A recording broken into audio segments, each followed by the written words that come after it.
अवतारश्च गणेशस्य महात्मनः न शक्यते कथां वक्तुं मया वर्षशतैरपि संक्षेपेण प्रवक्ष्यामि मुख्यानां मुख्यतां गतान् अवतारांश्च तस्याष्टौ विख्यातान् ब्रह्मधारकान्।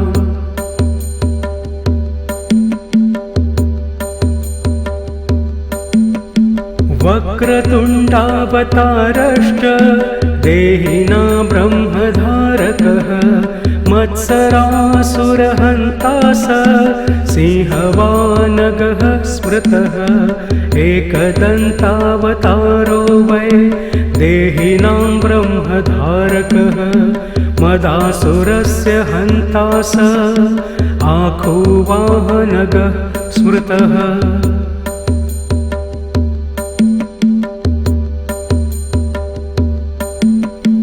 महोदर इति ख्यातो ज्ञानब्रह्म प्रकाशकः मोहासुरस्य शत्रुर्वै आखुवाहनगः स्मृतः गजाननः सविज्ञेय सांख्येभ्यः सिद्धिदायकः लोभासुरप्रहर्ता च मूषकगः प्रकीर्तितः।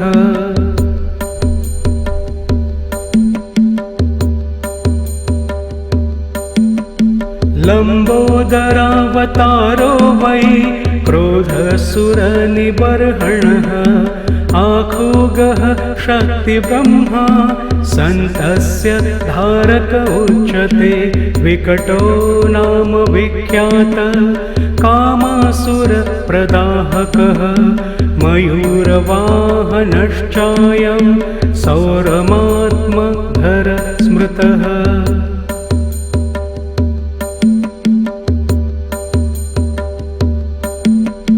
विघ्नराजावतारश्च शेषवाहन उच्यते ममासुरप्रहन्ता स विष्णुब्रह्मेति वाचकः धूम्रवर्णावतारश्च भीमानासुरनाशकः आखुवाहनतां प्राप्तः शिवात्मकः स उच्यते।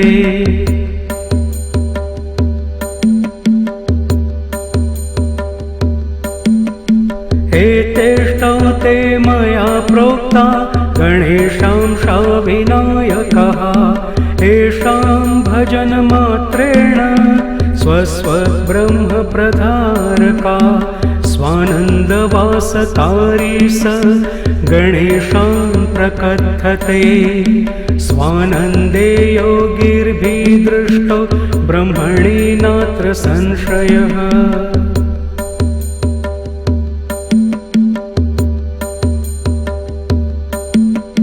तस्यावताररूपाश्चाष्टौ विघ्नहरणा स्मृताः स्वानन्द भजनेनैव लीलास्तत्र भवन्ति माया तत्र स्वयं लीला भविष्यति सुपुत्रक संयोगे मौनभावश्च समाधि प्राप्यते जनैः।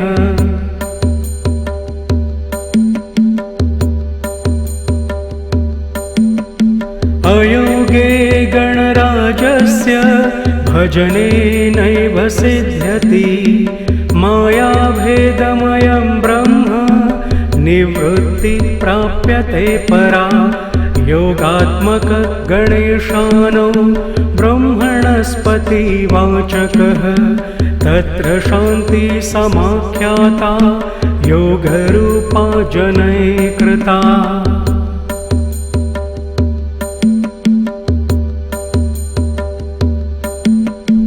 नानाशान्तिप्रभेदश्च स्थाने स्थाने प्रकथते शान्तिनानां शान्तिरूपा सा योगशान्तिः प्रकीर्तिता योगस्य योगता दृष्टा सर्वब्रह्म सुपुत्रक न योगात् परं ब्रह्म ब्रह्मभूते तेन लभ्यते।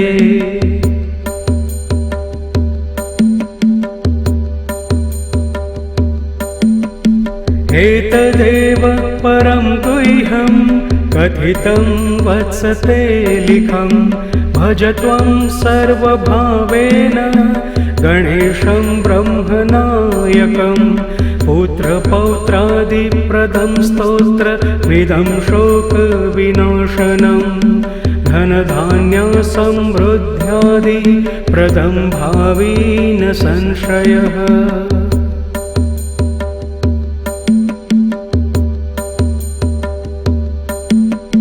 धर्मार्थकाममोक्षाणां साधनं ब्रह्मदायकं।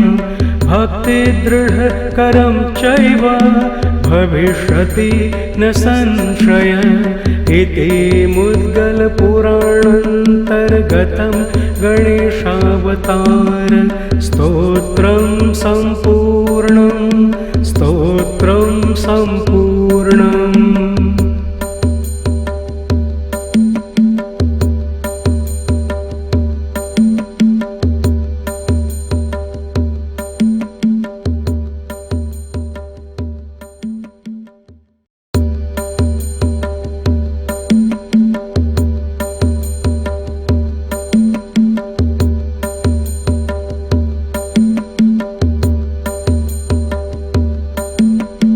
अनन्ता अवतारश्च गणेशस्य महात्मनः। न शक्यते कथां वक्तुं मया वर्षशतैरपि। संक्षेपेण प्रवक्ष्यामि मुख्यानां मुख्यतां गतान् अवतारांश्च तस्याष्टौ विख्यातान् ब्रह्मधारकान्।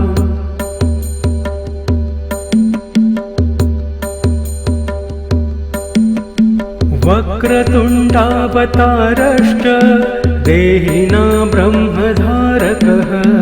मत्सरासुरहन्ता स सिंहवानगः स्मृतः। एकदन्तावतारो वै देहिनां ब्रह्मधारकः।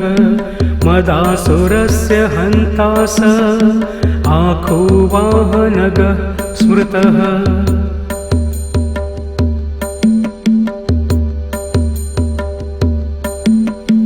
महोदर इति ख्यातो ज्ञानब्रह्म प्रकाशकः। मोहासुरस्य शत्रुर्वै आखुवाहनगः स्मृतः। गजाननः स विज्ञेय सांख्येभ्यः सिद्धिदायकः। लोभासुरप्रहर्ता च मूषकगः प्रकीर्तितः।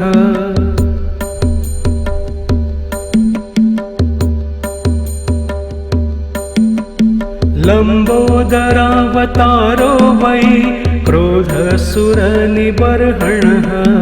आखुगः शक्तिब्रह्मा सन्तस्य धारक उच्यते।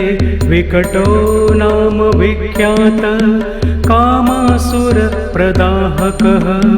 मयूरवाहनश्चायं सौरमात्मधर स्मृतः।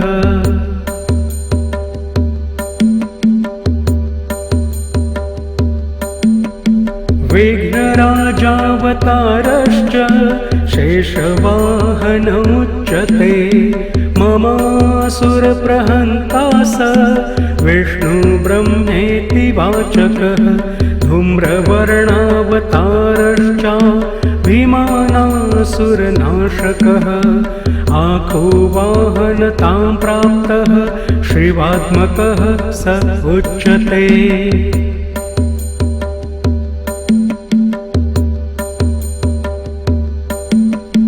एतेष्टौ ते मया प्रोक्ता गणेशांशा विनायकः। येषां भजनमात्रेण स्वस्वब्रह्मप्रधारका। स्वानन्दवासतारी स गणेशां प्रकथते। स्वानन्दे योगिर्भिदृष्टो ब्रह्मणि नात्र संशयः।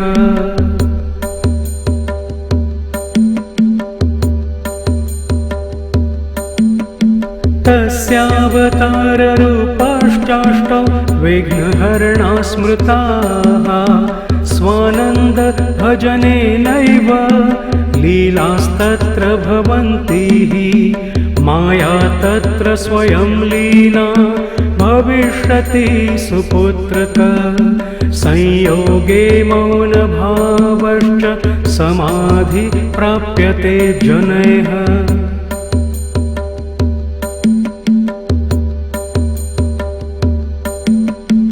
अयोगे गणराजस्य भजनेनैव सिद्ध्यति मायाभेदमयं ब्रह्म निवृत्ति प्राप्यते परा योगात्मक गणेशानो ब्रह्मणस्पतिवाचकः तत्र शान्ति समाख्याता योगरूपा जनैः कृता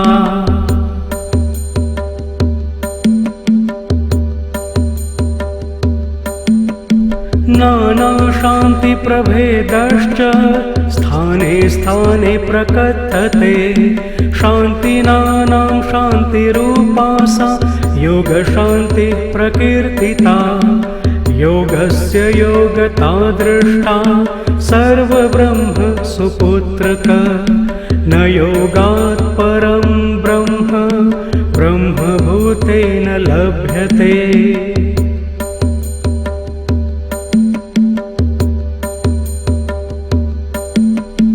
एतदेव परं गुह्यं कथितं वत्सते लिखं भज त्वं सर्वभावेन गणेशं ब्रह्मनायकं पुत्रपौत्रादिप्रदं स्तोत्रविदं शोकविनाशनं धनधान्यसमृद्ध्यादिप्रदं भावी न संशयः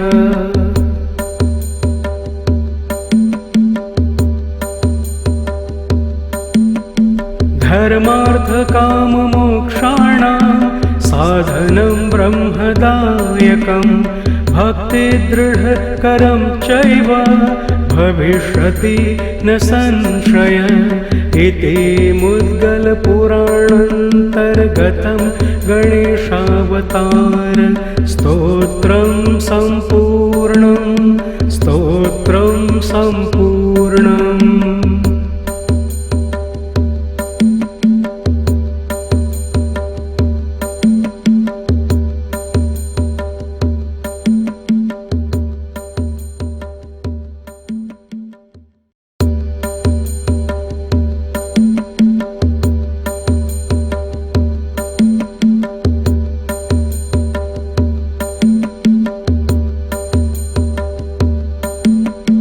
अनन्ता अवतारश्च गणेशस्य महात्मनः न शक्यते कथां वक्तुं मया वर्षशतैरपि संक्षेपेण प्रवक्ष्यामि मुख्यानां मुख्यतां गतान् अवतारांश्च तस्याष्टौ विख्यातान् ब्रह्मधारकान्